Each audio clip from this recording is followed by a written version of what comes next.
Assalamualaikum warahmatullahi wabarakatuh. Alhamdulillahilladzi ja'alana minal qaimin wa afhamana min ulumiddin. Asyhadu an la ilaha illallah wahdahu la syarikalah wa asyhadu anna Muhammadan abduhu wa rasuluh. Allahumma sholli ala Muhammad wa ala ali sayyidina Muhammad. Qala Allah Ta'ala fi kitabihil karim. A'udzu billahi minasyaitonir rajim. Bismillahirrahmanirrahim. Syahrul Ramadan alladzi unsila fihil Qur'an hudzal linnas wa bayyinatin minal huda wal furqan. Wa qala Nabi Rasulillah sallallahu alaihi wasallam, khairukum man ta'allamal Qur'an wa 'allamah. Wa qala Nabi Rasulillah sallallahu alaihi wasallam, khairun nas man tala umruhu wa hasuna amaluhu wa syarrun nas man tala umruhu wa sya'a amaluhu. Shadaqallahul azim wa shadaqa rasuluhun nabiyul karim wa nahnu ala dzalika minasyahidin wasyakirin. Amma ba'd. Kaum muslimin wal muslimat, sahabat Assalam TV rahimani wa rahimakumullah. Alhamdulillah, puji syukur kehadirat Allah Subhanahu wa taala. Kita masih diberi kesempatan oleh Allah Subhanahu wa taala untuk menikmati indahnya di bulan suci Ramadan. Mudah-mudahan serangkaian ibadah yang kita lakukan di bulan suci Ramadan ini menjadi amal soleh yang diterima oleh Allah Subhanahu wa taala. Salam serta sholawat semoga tetap dan selamanya tercurahkan kepada junjungan kita Nabi Agung Muhammad sallallahu alaihi wasallam. Beliaulah uswah hasanah kita. Beliaulah yang sudah merubah peradaban dunia minaz zulumati ilan nur, dari kegelapan jahiliyah kepada cahaya Islam. Momentum perubahan ini diawali dari bulan suci Ramadan ini. Bulan suci Ramadan adalah bulan diturunkannya wahyu Al-Quran sebagai petunjuk bagi manusia, di mana Al-Quran diturunkan sebagai petunjuk bagi manusia dan sebagai mukjizat bagi Rasulullah SAW. Allah menegaskan di dalam firman-Nya, A'udzu billahi minasyaitonir rajim. Bismillahirrahmanirrahim. Syahrul Ramadan alladzi unsila fihil Qur'an hudzal linnasi wa bayyinatin minal huda wal furqan. Pada bulan Ramadan diturunkannya Al-Quran sebagai petunjuk bagi manusia, penjelasan-penjelasan atas petunjuk itu, dan sebagai pembeda antara yang benar dengan yang batil. Syahrul Ramadan alladzi, pada bulan Ramadan, di bulan suci Ramadan inilah Allah menurunkan wahyu Al-Quran sebagai petunjuk bagi manusia. Manusia pertama yang mendapatkan petunjuk dari Allah SWT adalah Muhammad bin Abdillah. Kenapa Muhammad bin Abdillah?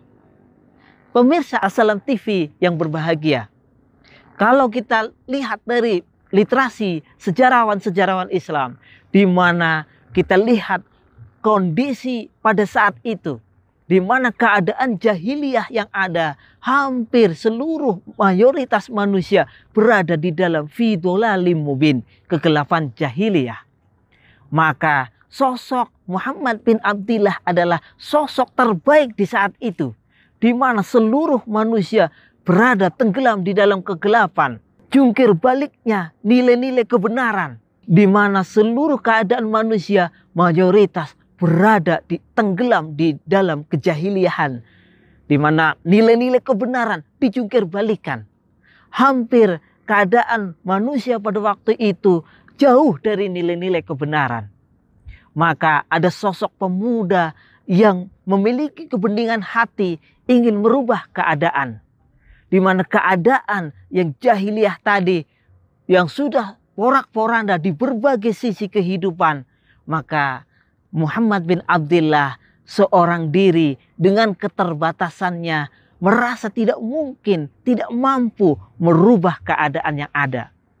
Maka beliau lebih memilih mengasingkan diri, bertahanus di Gua Hiro, mengakui kelemahan dirinya, bermunajat kepada Allah, meminta solusi pertolongan bagaimana kiranya Tuhan, ya, yang dipahaminya masyarakat jahiliyah Tuhan adalah Lata, Mana, Uzza yang sangat mengganggu pikirannya, di mana kebeningan hatinya tidak meyakini ataupun bahkan sangat membenci keadaan jahiliyah tadi. Muhammad bertahanus di Gua Hiro sehingga Allah Malikur Rahman mendengar bersitan jiwanya, permintaan pertolongannya, sehingga Allah yang maha mendengar, yang maha melihat, mengabulkan doanya. Allah SWT mengutus Jibril yang menyamar sebagai sosok manusia, datang di hadapannya, kemudian mengatakan Iqra kepada Muhammad bin Abdillah. Sontak Muhammad bin Abdillah kaget karena di kegelapan malam yang hening gelap gulita, tiba-tiba muncul sosok pemuda di hadapannya dan mengatakan Iqra. Maka Muhammad menjawab, Ma'ana biqori, apa yang saya baca? Pemuda tadi kembali mendekap Muhammad bin Abdillah dan mengatakan, Iqra ya Muhammad, bacalah wahai Muhammad. Maka Muhammad menjawab, apa yang saya baca? Kemudian malaikat Jibril yang menyamar menjadi sosok pemuda tadi melanjutkan dan mengajak Muhammad bin Abdillah untuk mengikutinya. Iqra, Iqra bismi rabbikal ladzi khalaq, khalaqal insana min 'alaq. Iqra wa rabbukal akram, alladzi 'allama bil qalam, 'allamal insana ma lam ya'lam. Inilah seputar cerita latar belakang diutusnya Nabi Muhammad ketika mendapatkan wahyu pertama. Nabi Muhammad yang baru mengalami kejadian ini menggigil, bercucuran keringat, sehingga beliau pulang ke hadapan istrinya, Samiluni, Samiluni, meminta diselimuti. Kalau kita amati kisah turunnya wahyu pertama tadi, mungkin kita harus memahami esensi dari nilai-nilai Iqra yang terkandung di dalamnya. Pertama, pelajaran yang kita dapat dari wahyu pertama yaitu Iqra, berarti sosok Muhammad bin Abdillah sebagai manusia biasa, dengan dia mendapatkan wahyu dari Allah SWT, maka berubah statusnya dari Muhammad bin Abdillah menjadi Muhammad Rasulullah. Keadaan ini yang menjadi merasa berat Muhammad karena harus mengemban tugas sebagai Rasul bagi seluruh umat manusia. Tidak terbayang kiranya bagaimana nanti respon masyarakat awamnya. Muhammad bin Abdillah yang sudah terkenal sosok yang amanah, yang jujur dengan mendapatkan wahyu dan dia harus menyampaikan kebenaran di masyarakatnya, berubah statusnya menjadi al-majnun. Dari as-sidik, amanah, berubah menjadi al-kadzab. Dari orang yang terkenal sopan santun, begitu menyampaikan sebuah kebenaran, dianggap sebagai dukun dan tukang sihir. Inilah citra negatif yang disematkan oleh masyarakat ke dirinya. Belum lagi bagaimana dia harus menghadapi sebuah rezim yang terkenal diktator, Abu Jahal dan pemerintahannya, yang suka memaksakan kehendaknya, yang selalu melawan pesaing-pesaing politiknya. Maka Muhammad harus menghadapi intimidasi, keganasan daripada pemerintahan Abu Jahal dan kawan-kawannya. Inilah yang tergambar ketika Rasulullah mendapatkan wahyu Iqra, tapi keteguhan jiwanya siap menerimanya. Dengan Iqra terjadi perubahan yang sangat besar, di mana Iqra tadi disebutkan di dalam surat Al-Alaq tadi tidak dijelaskan objek yang harus dibaca, tetapi dijelaskan bagaimana cara membacanya. Iqra, bacalah. Iqra bismi rabbikal ladzi khalaq. Bacalah dengan menyebut nama Tuhanmu yang menciptakan. Nah, disinilah esensi Iqra, bahwa kita diperintahkan untuk membaca dengan nama Allah, dengan ismu Allah, dengan pemahaman Allah. Membaca apapun yang ada di hadapan kita. Kita harus membaca diri kita. Bagaimana diri kita? Apakah sudah sesuai dengan perintah-perintah Allah? Kita harus membaca keluarga kita. Apakah keluarga kita sudah hidup rukun, damai, berdasarkan aturan dan bimbingan dari wahyu Al-Quran? Kita membaca masyarakat kita. Apakah masyarakat kita sudah hidup dengan naungan Al-Quran? Kita membaca bangsa dan negara kita. Apakah bangsa dan negara kita sudah sesuai dengan tatanan Al-Quran? Inilah momentum Iqra di bulan suci Ramadan. Dengan wahyu pertama surat Al-Alaq 1-5, Muhammad bin Abdullah menjadi Muhammad Rasulullah, kemudian merubah keadaan masyarakatnya yang jahiliyah kepada cahaya Islam. Sahabat Assalam TV yang dirahmati Allah SWT. Pelajaran kedua yang didapatkan dari wahyu pertama ini, bahwa di dalam surat Al-Alaq ada kalimat-kalimat yang diulang dua kali. Yang pertama Iqra, yang kedua kalimat Rob, yang ketiga kalimat Al-Kholaq atau Kholaqo, yang keempat adalah Al-Insan, dan yang kelima Al-Alama. Dari 5 kata ini, kalau kita cermati, akan menemukan sebuah hikmah yang luar biasa. Di mana kata Iqra adalah perintah membaca, fi'il amar, perintah membaca. Bacalah segala apa yang ada di hadapanmu. Dengan apa kita membaca? Dengan pemahaman Rob, Tuhan kita. Tuhan yang mana? Tuhan yang Kholaqo, yang menciptakan kita. Maka di situ disebutkan Al-Insan, manusia yang diciptakan dari Tuhan tadi. Bukan Tuhan-Tuhan yang lain. Bahkan Tuhan-Tuhan yang kita bikin, yang kita ciptakan. Seperti Lata, Mana, Uzza, dan Hubal yang disembah di masyarakat jahiliyah. Bukan itu. Tapi Tuhan yang menciptakan kita, menciptakan manusia. Dan di situ ada kata alama, yang artinya Allah yang mengajarkan. Nah, kita bisa ambil hikmah dari kata alama ini. Di mana ketika sosok Muhammad bin Abdullah terpilih menjadi seorang Rasul, Allah tidak melihat latar belakangnya seperti apa.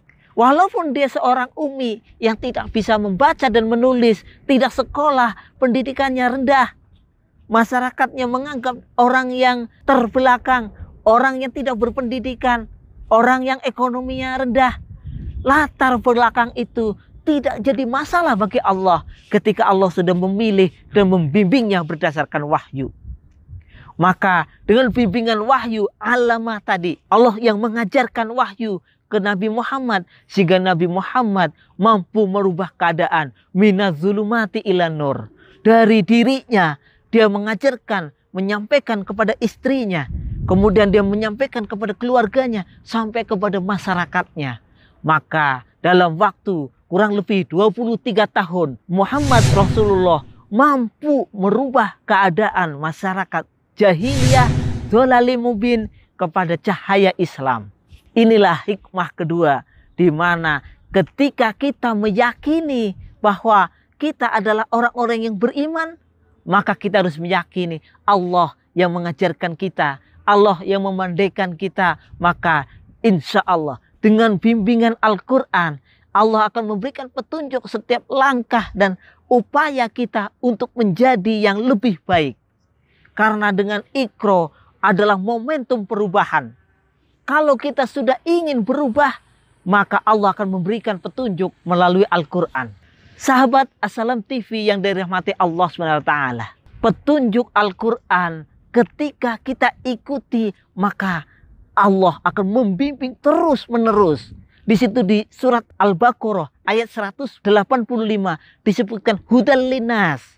Al-Quran adalah petunjuk bagi seluruh manusia. Ketika manusia sudah mau menerima petunjuk Al-Quran dengan beriman kepada Allah, kemudian dia masuk Islam, maka Al-Quran tidak berhenti memberikan petunjuk. Tapi disebutkan di dalam surat Al-Baqarah ayat ketiga, hudal lil muttaqin, petunjuk bagi orang-orang yang bertakwa. Jadi setelah beriman, Allah terus memberikan petunjuk melalui wahyu, melalui Al-Quran, untuk manusia itu lebih meningkat daripada keimanannya. Iman diproses terus menerus sampai menjadi takwa. takwa yang sebenar-benarnya berangkat atau bermula dari imanu haqqo, iman yang sebenar-benarnya, maka akan melahirkan takwa haqqo tuqatih, takwa yang sebenar-benarnya. Dan momentum Ramadan ini adalah momentum riyadhah, upaya, usaha untuk kita agar memproses diri kita dari keimanan yang ada menjadi takwa. Disebutkan di dalam surat Al-Baqarah ayat 183 sebagai perintah berpuasa. Yang dipanggil adalah orang-orang yang beriman. Ya ayyuhalladzina amanu, hai orang-orang yang beriman. Kutiba alaikumusiyam kama kutiba alal ladzina min qablikum la'allakum tattaqun. Kutiba, telah diwajibkan kepadamu orang-orang yang beriman, dari orang-orang yang beriman terdahulu sampai sekarang. Kutiba alaikumusyamu kama kutiba alal ladzina min qablikum la'allakum tattaqun.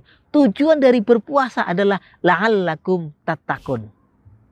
Sahabat As-Salam TV yang dirahmati Allah SWT, semoga puasa yang kita lakukan berdasarkan iman yang kita miliki mampu menjadi momen perubahan yang besar dalam diri kita, dalam keluarga kita, dalam masyarakat kita, agar mengikuti petunjuk Al-Quran.